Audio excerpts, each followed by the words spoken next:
Hey, what is going on? You know who it is. You know what it is. All right, you guys, peep game. This your boy Tail Biz. So, all right, I can say this much about LeBron James, and this is just real talk. Even though the NBA season has concluded, at least LeBron James is giving us something to talk about, good or bad. At the end of the day, we're media. This is what we do. This is our job. This is what we're supposed to do. You know, at the end of the day, we're going to have an opinion, whether fanatics like it or not. And that's just how it works. Comes with the territory. I mean, we all get caught up in fanboyism. You know, we have people, celebrity people that we're fond of, whether we know them or not, or had an encounter with them or not. And we may just end up defending it. But there's a limitation to everything. And that's what y'all going to have to understand. At the end of the day, when somebody is doing something good, we talk about, well, I do. I'm not one of these dudes when something bad happens, you know, I'll push the record, but, oh, guess what happened with so-and-so? Guess what happened with so-and-so? If you watch my channel, I report everything, whether it's good or bad. For people to say bad news is the news, that's a complete fucking lie. What it comes down to is that people, you know, feed off negativity. And it just shows you where their moral compass is. I'm not saying I'm the perfect person in the world. God knows I'm not. I still make mistakes at 50 years old. And I'm going to probably make mistakes, continue to make mistakes till they put me in the ground. And that's just real talk. Now, I digress a little bit, but let's get to the subject at hand. So, LeBron James, once again, is just making more demands and making more insinuations and hints on how he wants the league to make adjustments around him. How long do this dude plan on playing? But now LeBron James' latest insinuation on what the league should consider doing, like they have defensive player of the year, he said they should have a offensive player of the year,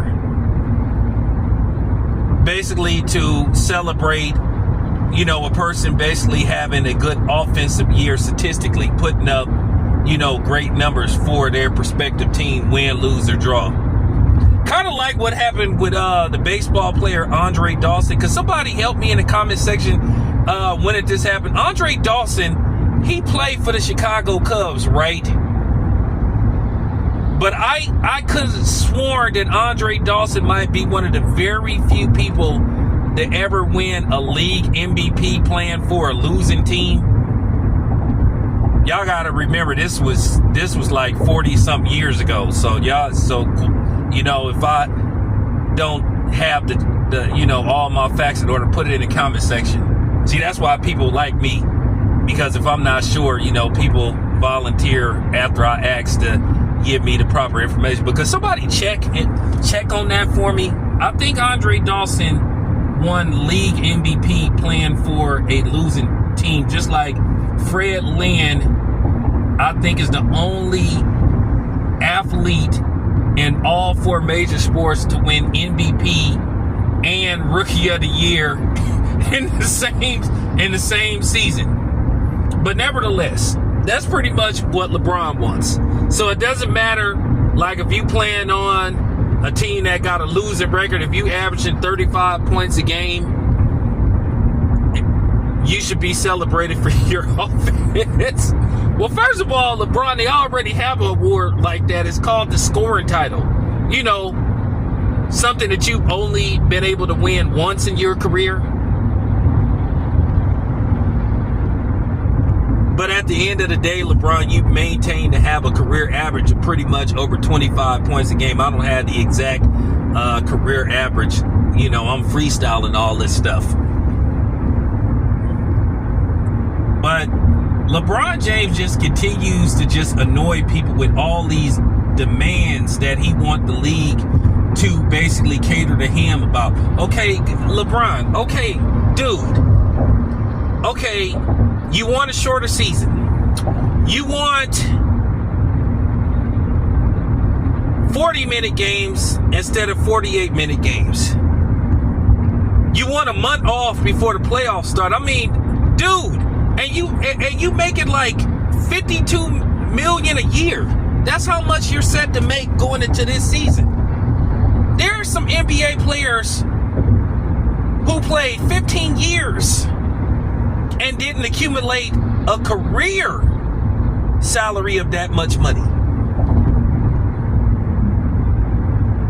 Understand, you basically getting paid half of $100 million, and you really technically only working like 9 months at best out of the year. That's crazy. That's if you go to the playoffs and whatnot, or 8 months out of the year.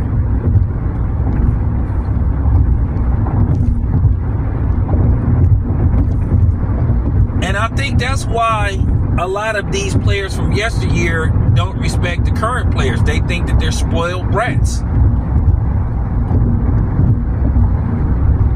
They like, good grief, you don't want to play back-to-backs. You don't want to play. I mean, good grief. Did you see how they stretched the NBA Finals? They were playing games every 3 days. You have a game on Monday, you don't play till Thursday, which I think is absurd. I understand, maybe not back-to-backs.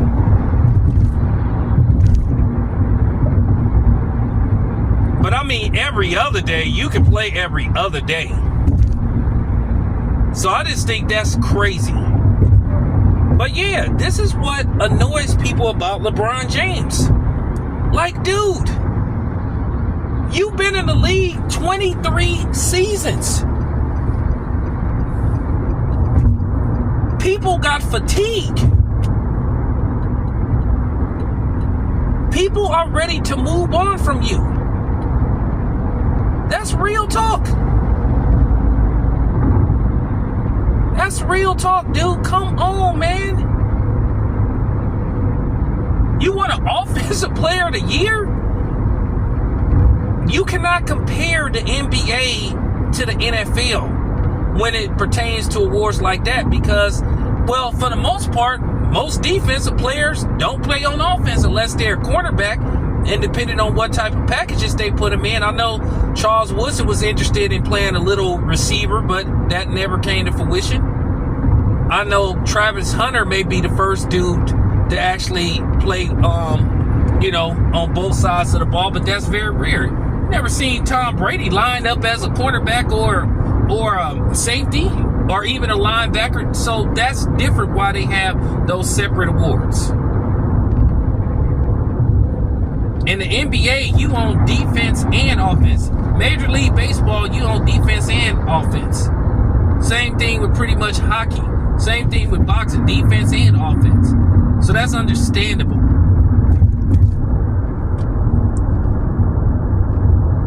But to sit up there and say, you know what I'm saying, that you should just have an offensive player, like, come on, man.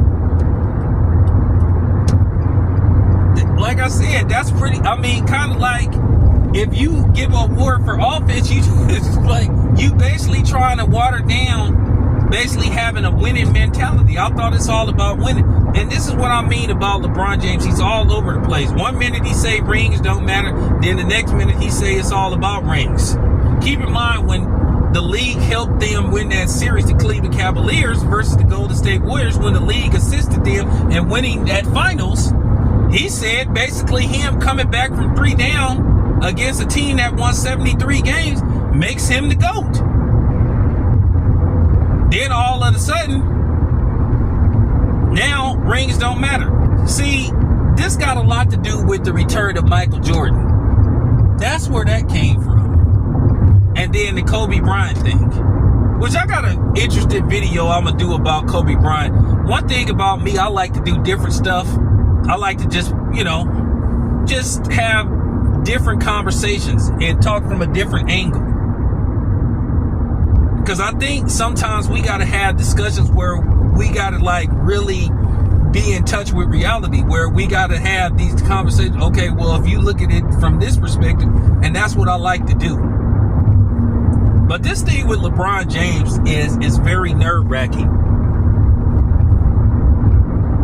I mean, LeBron James is inconsistent at being consistent. Like, if you're gonna have a stance about something, stick with that shit. Okay? Your mind is a revolving door.